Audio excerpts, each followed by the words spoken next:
In our previous lecture, Lecture 1, we established the King James Bible, the non-negotiable, absolute truth and the errorlessly preserved final authority as our one and only text.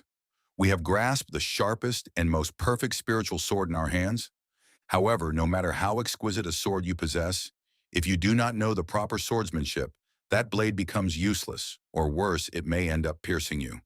If you have taken hold of the perfect text, the Bible, you now desperately need the absolute methodology on how to read and interpret that text. Today in Lecture 2, I will speak to you about the single master key that unlocks every tightly sealed lock within the Bible.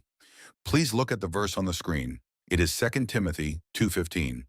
Study to show thyself approved unto God, a workman that needeth not to be ashamed, rightly dividing the word of truth.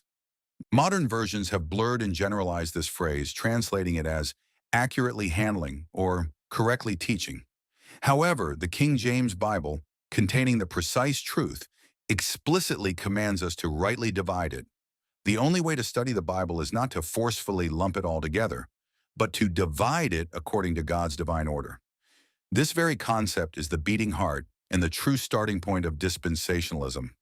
If we refuse to divide God's word and instead try to force it all to fit together, the Bible instantly deteriorates into a book riddled with irreconcilable contradictions. Verify this with your own eyes. The Apostle Paul states this in Romans 4:5. But to him that worketh not, but believeth on him that justifieth the ungodly, his faith is counted for righteousness. Here there is not even a single % of human effort mixed in. There is only infinite grace and faith. But now look at James 2:24. Ye see then how that by works a man is justified and not by faith only. Which one is the truth? Faced with these two verses crashing head-on, liberal theologians mock the Bible, claiming it contains fatal errors. Meanwhile, pastors in mainstream denominations sweat and gloss over it with the philosophical excuse that true faith naturally produces good works.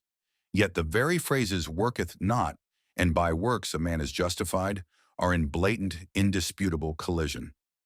The sword of truth that slices through this unsolvable knot of contradiction with a single stroke, blowing the closed doors of the Bible wide open, consists of two master keys, dividing the recipient and dividing the type of gospel. First, the recipient of the letters is entirely different. Every book in the Bible has its own specific addressee. In 1 Corinthians 10-32, the Apostle Paul distinctly divides humanity into three categories: the Jews on Maurisschön, the Gentiles, the Church of God. Romans is an epistle directed to the Gentile Church, to whom the dispensation of grace was revealed. On the contrary, James 1:1 precisely nails down its recipients as the 12 tribes which are scattered abroad. That is, the national Israel, the Jewish Tribulation Saints who will be thrown into the persecution of the coming Great Tribulation. The address is different, the recipient is different. Second, because the recipients are different, the type of gospel proclaimed is also entirely different. To the Gentile Church, the standard of the law is abolished, and the gospel of the grace of God, completely devoid of any human works, was revealed. Therefore, Paul's teaching that one is perfectly justified simply by believing in the blood of the cross is 100% truth. Conversely, to the Jews left behind in the midst of the Great Tribulation, a strict gospel of the kingdom is proclaimed. It is a law wherein they must prove their faith through desperate works, rejecting the Antichrist mark of the beast and enduring to the very end, even unto beheading, in order to enter the earthly millennial kingdom. Therefore, James's warning to them that a man is justified by works is also 100% truth, without an inch of error.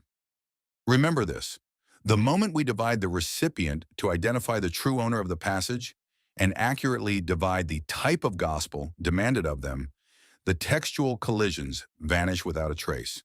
The mockery and the excuses are shattered to pieces, and the most exquisite, majestic dispensational order that God has established reveals its perfect reality.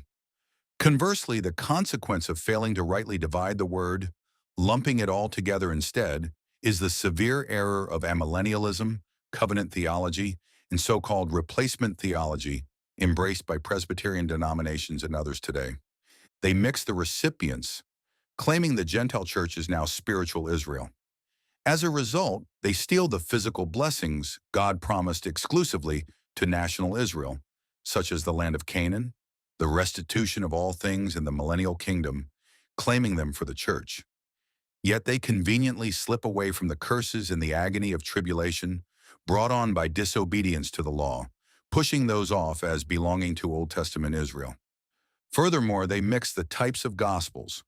They thrust the kingdom gospel meant for tribulation saints onto believers saved by grace, placing the heavy yoke of legalism on them by threatening, if your works are not perfect, you could lose your salvation, thereby destroying the absolute grace of the cross.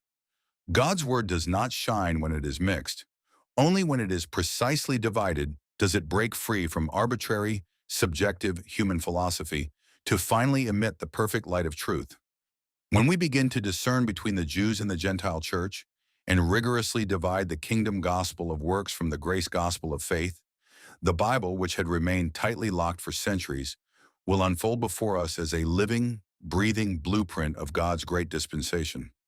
Now we have firmly grasped the two most perfect standards capable of unlocking the padlocks of the Bible.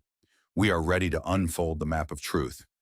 In our upcoming Lecture 3, we will examine the great legacy of Clarence Larkin, the master of dispensationalism, who visually demonstrated this truth of dividing most excellently through his monumental charts. We will rigorously dig into what that immense light he shed truly was, and why we must not complacently settle for Larkin's charts, but instead take this sharp scalpel and advance one step further into the deep abyss, into the very essence of truth.